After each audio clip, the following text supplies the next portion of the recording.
우리가 이 보물에 대한 의미를 또 다시 한 번 더 되새겼으면 좋겠습니다. 이 보물은 돈이 아닙니다. 여기에서의 보물은 예수님을 뜻하고요. 또한 예수님이 하신 일입니다. 그렇기 때문에 이 보물을 도둑이 가져가지도 못하고 또 벌레가 와서 먹지도 못하는 이 하늘에 쌓는다라는 것은 그야말로 그 예수님만을 계속해서 붙드는 삶을 의미합니다. 어떠한 상황에도요, 예수님만 붙들고 있는 인생은요, 여전히 예수 믿는 자의 삶, 그런 어떤 품위, 이런 것으로 삶을 살아간다라는 겁니다. 반면에 이 보물이신 예수 그리스도, 또 그분이 하신 일, 이 복음인데요, 이것을 땅에 쌓는다라는 것은 이 예수님을 수단으로서 쓰는 것입니다. 예수님을 수단으로 쓴다. 좀 이해가 어려운데 마태복음 6장 서두에 이것을 쉽게 이야기하고 있습니다. 바로 예수님이 말씀하신 그 외식하는 자들입니다. 외식하는 자들은요, 그들이 살아가고 또 살아가는 목적, 이것이 그들의 의, 이걸로 되어 있는 자들입니다. 예수를 믿는다라는 건 이제 우리의 의는 예수님이 되어진 건데요. 그들은 그게 아니에요. 여전히 자신들이 했던 어떤 신앙의 행위들, 사람들의 인정함, 그것이 그들의 의가 되어서 사는 자들입니다. 그렇기 때문에 이 땅에 보물을 쌓아두는 자들, 외식하는 자들, 그들에게 있어서의 예수님은요, 목적이 아니라 수단이라는 것이죠. 지금의 우리로 말을 해보면 이 예수님이라는 분은 내게 필요해요. 왜 필요하죠? 예수 믿어야 뭐하니까? 구원받고 천국 가니까. 딱 거기까지만 쓰는 겁니다.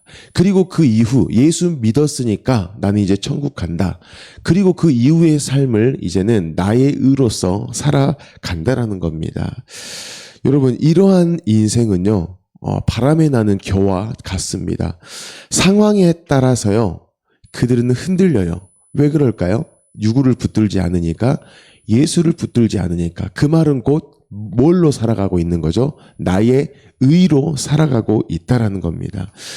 여러분, 나의 의로 살아가는 사람은요, 반드시 흔들릴 수밖에 없습니다. 쉽게 예를 들면, 보통 이런 나의 의를 우리는 이 교회 안에서 보통 찾기가 굉장히 쉽습니다. 저 같은 경우는 저의 의가 되기 굉장히 편한 게 뭘까요? 목사라는 직분이 있습니다. 그래도 나는 성도님보다 새벽도 나오고 기도도 많이 하고 성경도 많이 읽었고 교회에서 더 헌신도 많이 하고 이런 것이 저의 어떤 의가 될 수가 있다라는 것이죠. 또 성도님들 중에서도 마찬가지입니다. 이분보다는 내가 더 잘해요. 이분보다는 내가 더 교회에서도 인정받아요. 자, 그게 내 의예요. 그걸로 만족함을 누리고 있고 계속 그것을 목적으로 살아간다라는 겁니다. 그런데 갑자기 어떤 새 가족이 탁 등장을 했어요. 근데 보기에도 범상치 않아요. 기도 좀 할 것 같고 봉사도 할 것 같고 또 재정도 여유로워서 헌금도 많이 할 것 같아요. 그리고 그 사람이 인간과 관계도 굉장히 잘해요. 내가 교회 안에서 그런 의를 쌓아왔는데 갑자기 그런 분이 등장을 해요. 그러면 나의 의가 어떻게 될까요? 비교적 축소되는 겁니다. 그러면 나는 이제 그것을 또 넘어서야 돼요. 왜? 사람들의 인정함이 없는 겁니다. 그러면 내 마음 가운데 뭐가 찾아오죠? 불안함이 찾아온다라는 거죠. 어떤 두려움이 온다라는 겁니다. 이 교회 안에서 그래도 나는 인정받은 정도로 나는 구원받은 자야. 나는 신앙이 괜찮아. 이렇게 스스로를 생각하며 살아왔는데요. 이제는 그게 안 되는 거예요. 그래서 이제 그 사람보다 내가 더 뭐 하죠? 더 열심히 하고 뭔가를 더 하려 합니다. 그런데 한계가 찾아와요. 그러면 이제 그 상대에게 대해 뭐 하기 시작하죠? 정죄하기 시작하는 겁니다. 그 사람을 깔아내림으로써 나의 의를 드러내고 거기에서 오는 안도함으로 살아간다라는 것이죠. 그래서 예수님께서는 이 외식하는 자들에게 대해 너희의 그 외식, 그것이 잘못된 거야. 너희는 여전히 나만 붙들어야 해. 이것을 끊임없이 말씀해 오셨다라는 겁니다. 이것을 직접적으로 이야기하면 너희야, 외식하는 너희야. 너희는 나를 수단으로 여길 게 아니야. 나는 너희의 뭐가 돼야 돼? 목적이 돼야 돼. 이렇게 말씀을 하고 계시는 것이죠. 그래서 저와 여러분 가운데도요, 이 예수님이 수단이 되어서는 안 됩니다. 목적으로만 되셔야 한다라는 것이죠. 이런 것들 우리가 많이 들어와서 알아요. 예수님만 붙잡아야지. 예수님만 나의 구원자이지. 오직 예수이지. 이것을 우리가 잘 외치지만 그게 잘 안 되어진다라는 겁니다. 그 이유가 있어요. 왜냐하면 예수님이 먼저 우리에게 대해서요, 수단이 아니라 우리를 구원해서 일 시켜 먹으려고 한 게 아니라 우리 자체가 하나님의 목적이었다. 이것에 대한 부분을 우리가 명확하게 알고 그것이 우리 가운데 믿음으로 주어진다면 저와 여러분도 예수님이 수단이 아닌 목적이 되는 겁니다. 로마서 5장 8절에 말씀하죠. 우리가 아직 죄인 되었을 때에 그리스도께서 우리를 위하여 죽으심으로 하나님께서 우리에 대한 자기 사랑을 확증하셨느니라 라고 말씀하고 있습니다. 여러분, 만약에 예수님이 저와 여러분이 목적이 아니고 수단이었다라고 해요.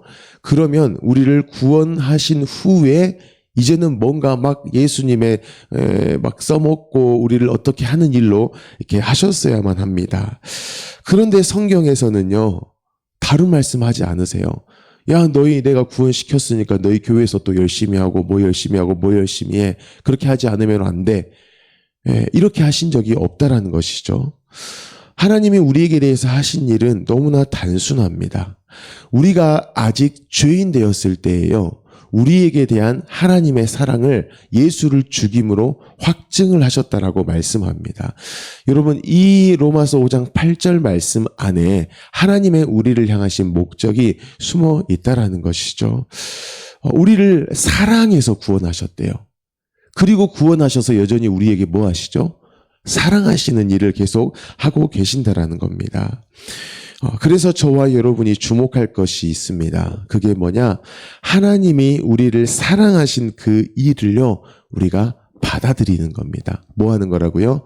받아들이는 겁니다. 갈라디아서 3장 11절 메시지 성경이 이렇게 말합니다.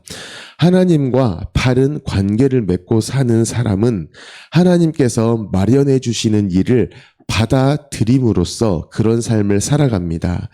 하나님을 위해 무언가를 하는 것과 하나님이 해주시는 일 속으로 들어가는 것은 분명히 다릅니다. 예언자 하박국이 옳았습니다.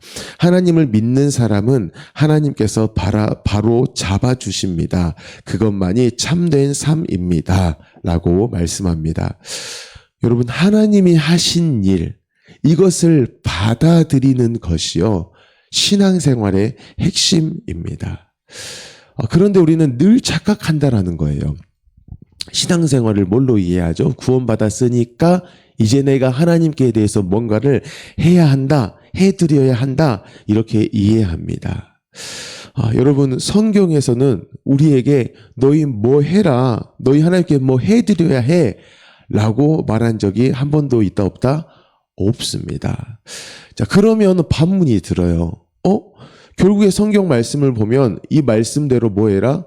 지켜라 라는 게 있는데, 또 하나님의 말씀을 지키지 않았을 때는 어떻게까지 하셔요? 하나님은 자기 백성을 죽이기까지 하시는 겁니다. 데리고 가시는 거예요. 이 부분에 대해서 우리가 혼란이 올 수 있어요. 그러면 말씀도 안 지켜도 되고 그냥 그 사랑만 받으면 됩니까? 결코 그렇지 않죠. 여러분, 지키라는 것은요, 그 관계 안에서 살아가라 라는 것을 말씀하고 있습니다. 여러분, 지키는 것하고요, 관계를 살아내는 것은 큰 차이가 있습니다.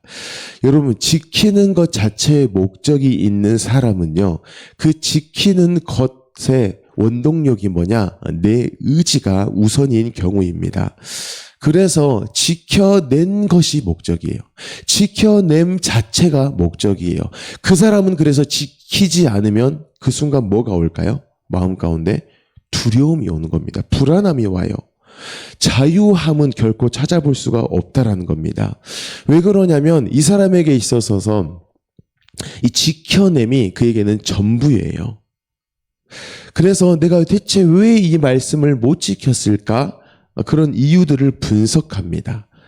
첫 번째는 아이고 내가 못 지켰네. 내 탓을 할 수 있어요. 또 못 지켜요. 상황 탓을 해요. 또 지켜내지 못해요. 남 탓을 하는 이러한 방향으로 나아간다라는 겁니다. 이 사람에게 있어서요. 지금 이 말씀을 하신 하나님은 중요하지가 않아요. 그냥 내가 그 말씀을 지금 지키지 못했다.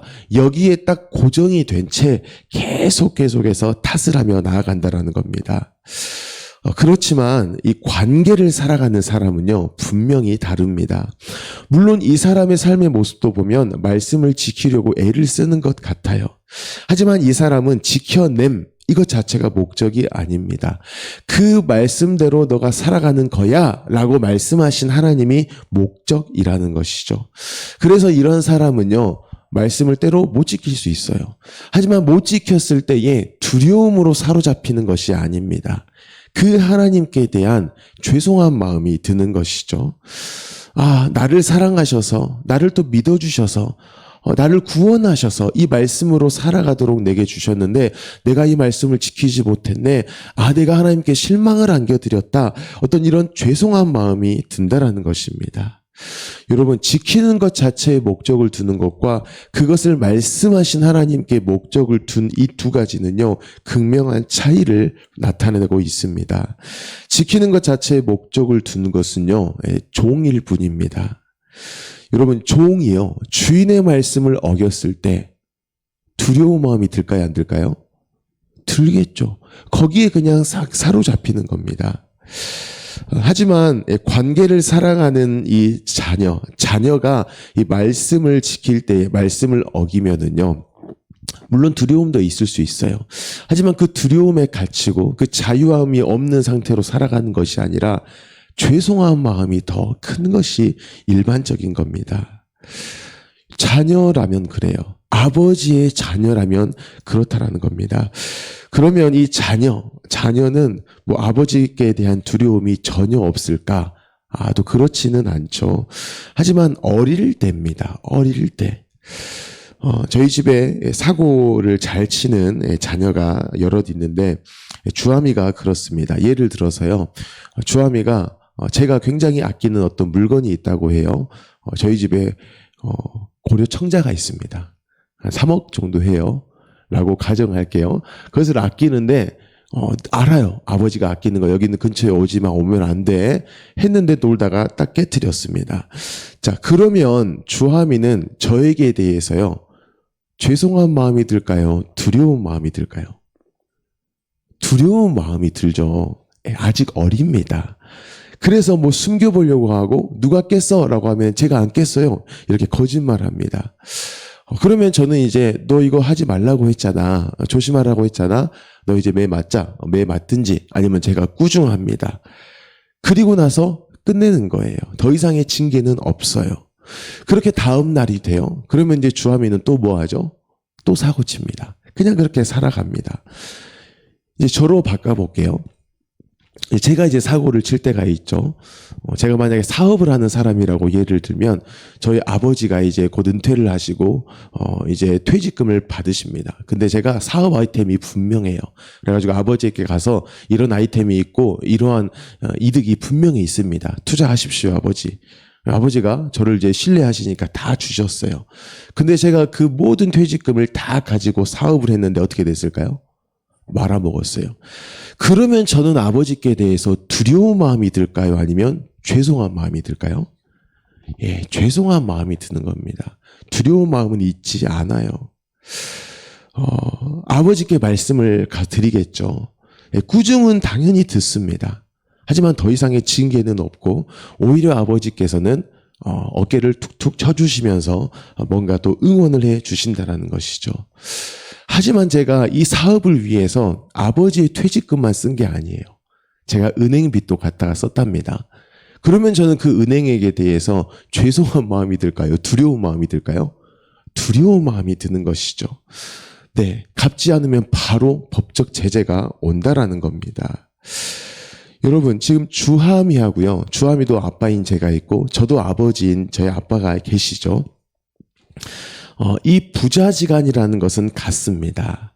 하지만 이 자녀의 태도가 분명히 달라요. 주하미는 아빠인 저를 신뢰하지만 그 신뢰의 깊이가요, 주하미 정도입니다. 주하미 정도. 연수로 하면 7년뿐입니다. 저와 저의 아버지의 신뢰의 기간은 40년입니다. 그것에 대한 수준은 저의 수준입니다. 그런데 이때에 이 수준에 대한 이해를요, 나를 기준으로 하는 것이 아니라 이제 아버지의 기준으로 바꾸면 이 복음이 무엇인가에 대한 이해가 우리에게 오는 겁니다. 여러분, 저에 대해서 평생을 일하신 그 퇴직금을 말아먹은 자녀인데요. 그것에 대해서 또 힘내라 라고 해주실 수 있었던 이유가 있어요. 아버지는 곧 70이 되시는데 그 70이라는 아버지의 신뢰의 정도가 있기 때문에 저에게 대한 그 넉넉함을 보여주신다라는 겁니다. 여러분, 그렇다라고 하면 하나님이 아버지시라고 하면 그 아버지의 수준은 어느 정도일까요? 시간으로 하면 영원입니다.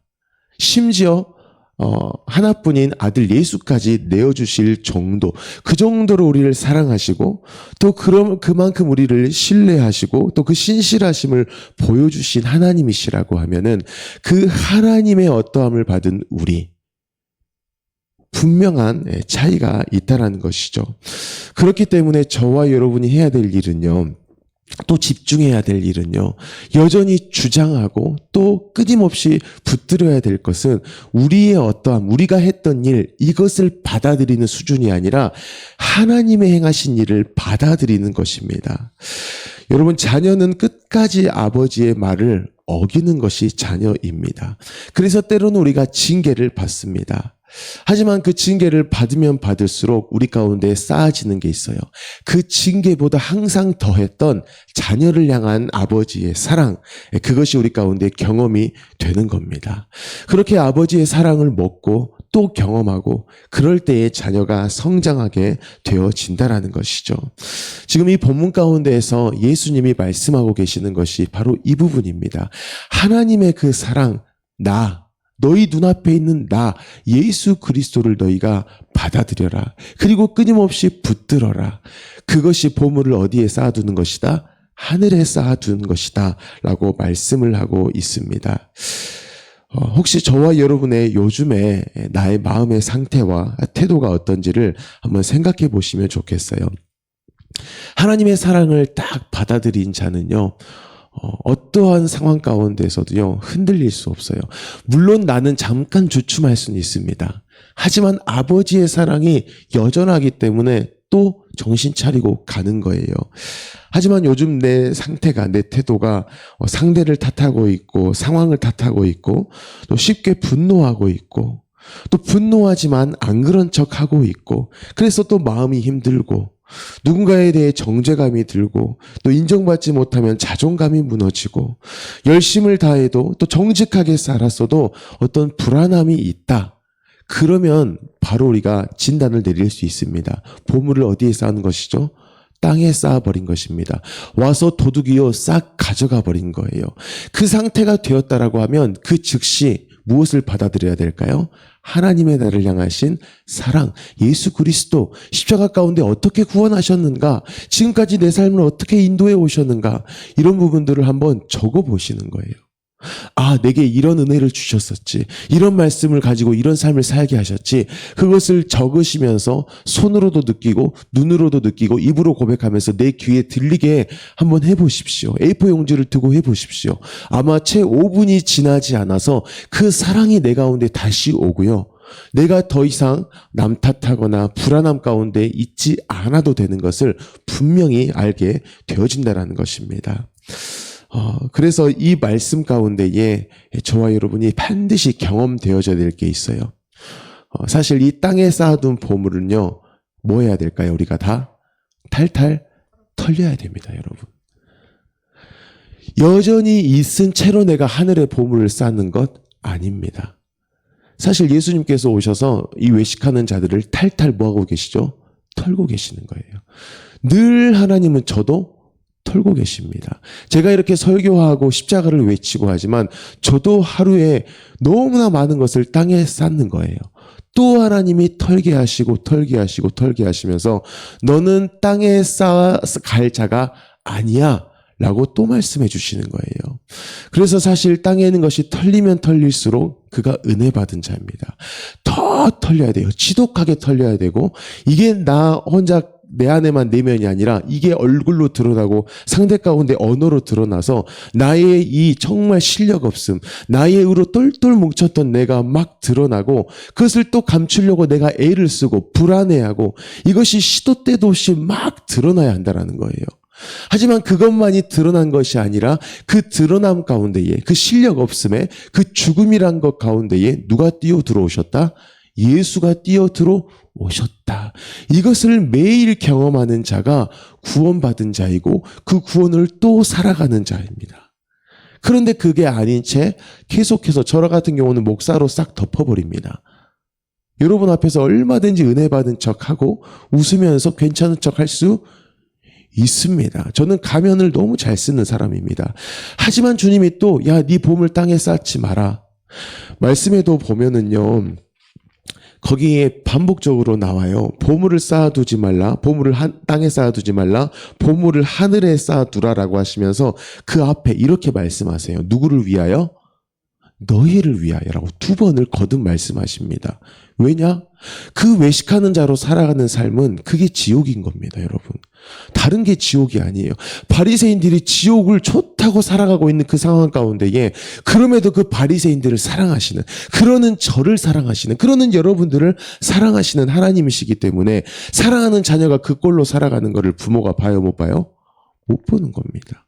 제가 아까 예를 들었잖아요. 제가 만약에 그 빚져가지고 이제 아버지를 너무 두려워가지고 막 이렇게 하고 있어요. 그러면은 제가 더 괴로울까요? 아버지가 더 괴로울까요?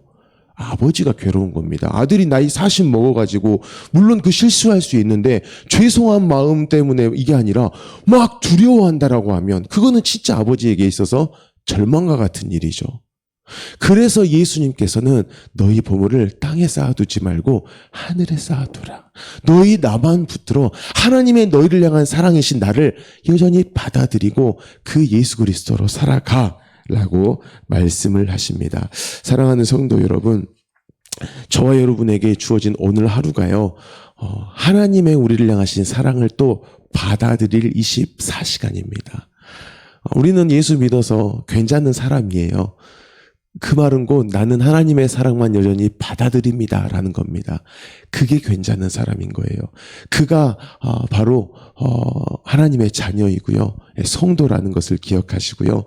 매 순간 하나님의 사랑을 또 받아들이시고 또 그것이 놓쳐지면 주일 말씀 또 떠들러 보시고 마을방에 목요일로 화요일로 가서 4분 설교 들어보시고 그 순간 마음이 흔들리면 순자님께 연락해서 순자님 지금 제가 하나님의 사랑이 필요해요. 저에게 대해 기도해 주세요.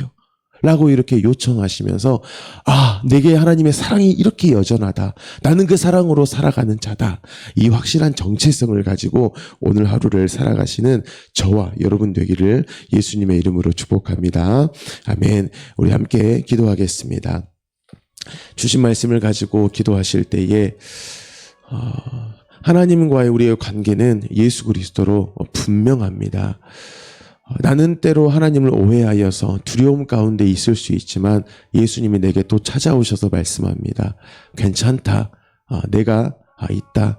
내가 너와 하나님 관계를 확실히 증언하고 있다. 너는 부족하고 연약하지만 너는 자녀다. 아버지의 신실하심은 여전히 너를 향한다. 하나님의 사랑은 여전히 너를 향한다. 그러니 너 자녀로서 고개 들어라. 하나님 오늘도 이 놀라운 복음 가운데에서 얼굴을 들게 하시고 또 주저앉아 있었다라고 하면 일어서게 하시고 그 하나님의 사랑을 또 받아들여서 자녀의 신분으로서 오늘 하루를 살아가게 하십시오.